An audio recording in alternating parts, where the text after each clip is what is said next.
Hello, আসসালামু আলাইকুম। Welcome to my channel Farzana cooking. আজকে আপনাদের সাথে শেয়ার করব চিকেন ফ্রাই স্টাইলে ফুলকপি ফ্রাই। তো যেটা খেলে বাচ্চারা চিকেন ফ্রাই এবং ফুলকপি ফ্রাই কিছুই বুঝবে না। তো চলুন আজকে মজাদার ফুলকপি ফ্রাইটা কিভাবে আমি বানাচ্ছি আপনাদের সাথে শেয়ার করব। তো প্রথমে আমি কিছু ফুল নিয়ে নিয়েছি ফুলকপির। তো দেখে নিলাম অতটা পরিষ্কার ছিল না ফুলকপিগুলা, তারপরেও আমি একটু পরিষ্কার করে নিব আর কি। তো দেখুন আমি মোটামুটি একটা পিস করে নিচ্ছি, আপনারা যেরকম রাখতে পছন্দ করেন। আমি একটু মোটামুটি বড় সাইজেরই রাখছি, বেশি ছোট করছি না। তো সেই জন্য আর ডাটাগুলা একটু হালকা হালকা করে একটু চিড়ে দিয়েছি উপরের অংশটাতে, যাতে মশলাপাতি ভেতরে যায়, ইজিলি সফট হয়ে যায়। তো ফুলকপিতে তো ময়লা থাকে, পোকা থাকে, তো সেই জন্য সবগুলা ভালো করে আমি দেখে দেখে একটু কেটে নিচ্ছি, আর যেগুলো ময়লা আছে ওগুলো একটু ফেলে দিচ্ছি। তো এভাবে করে আমি প্রায় একটার মানে পুরোটা অর্ধেকের থেকেও বেশি নিয়েছি, নিয়ে আমি বাটির মধ্যে গরম পানিতে এগুলো একটু ভিজাইতে রাখতেছি, যাতে এগুলো একটু সফট হয়ে যায়। সেদ্ধ হলে এটার স্বাদ এবং গুণাবলী সব কিছুই চলে যায়।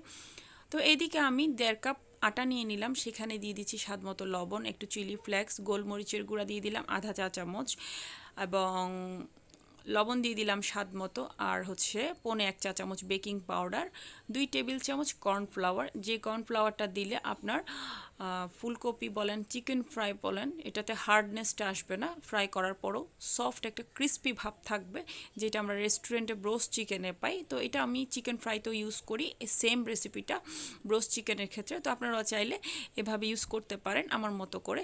যাদের ঘরের বাচ্চারা সবজি খেতে চায় না, তারা অবশ্যই এভাবে করে খাওয়ানোর একটু চেষ্টা করবেন, যেহেতু বাচ্চাদের জন্য অনেক উপকারী। তো যাই হোক, অনেক কথা বলে ফেললাম, ভালো করে মিক্স করে এক পাশে সরিয়ে রাখছি। এখন আমি ফুলকপিগুলো গরম পানি থেকে ঝাড়িয়ে উঠিয়ে নিলাম, দিয়ে দিলাম স্বাদ মতো লবণ এবং হালকা চিলি ফ্লেক্স, হাফ চা চামচ দিয়ে দিলাম জিরা, টালা জিরার গুঁড়া, এবং 1.25 চা চামচ দিয়ে দিলাম গোলমরিচের গুঁড়া, দিয়ে ভালো করে একটু মিক্স করে নিচ্ছি। মিক্স করে এখন এটাকে আমি 5-10 মিনিটের মতো রেস্টে রাখবো, ঢাকনা দিয়ে এক পাশে সরিয়ে রাখছি। তো 10 মিনিট পরে চলে আসলাম এখন।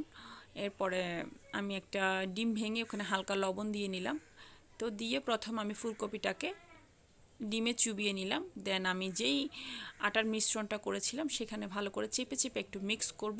তো আমি এখানে যেটা করেছি, ডিমের মধ্যে ফুলকপি মাখানোর পরে যে নিচে পানিটা বের হয়েছিল, ওই মশলার পানিটা আমি ডিমে অ্যাড করে দিয়েছি, যাতে প্রপারলি সব কিছু ভেতরে যায়। তো এরপরে আমি ভালো করে এটা একটু মিক্স করে চেপে চেপে চেপে চেপে যতটা সম্ভব অতটা কোরিংটা করে নিচ্ছি, যাতে একটু ক্রিস্পি ভাব আসে চিকেন ফ্রাইয়ের মতো করে। তো এইভাবে করে আমার প্রায় সবগুলা ফুলকপি কোডিং করা শেষ। এখন ভাজবো।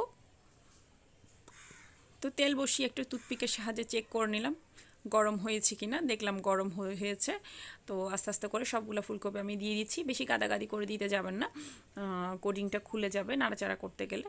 আর আরেকটা জিনিস খেয়াল রাখবেন, প্রথম অবস্থাতে চুলার আঁচটা একটু হাই রাখবেন, এরপরে 2-4 মিনিট পরে কমিয়ে দিবেন, যাতে উপরের কোডিংটা একটু শক্ত হয়ে যায় সেই জন্য।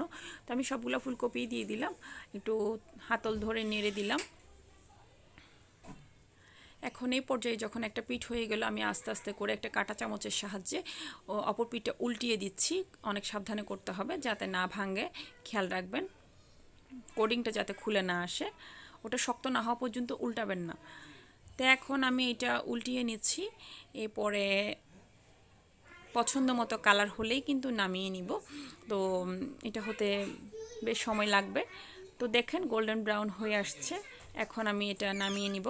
তো এই পর্যায়ে আমি আস্তে আস্তে করে ফুলকপির পাকোড়াগুলো তুলে নিব গোল্ডেন ব্রাউন কালার হতেই।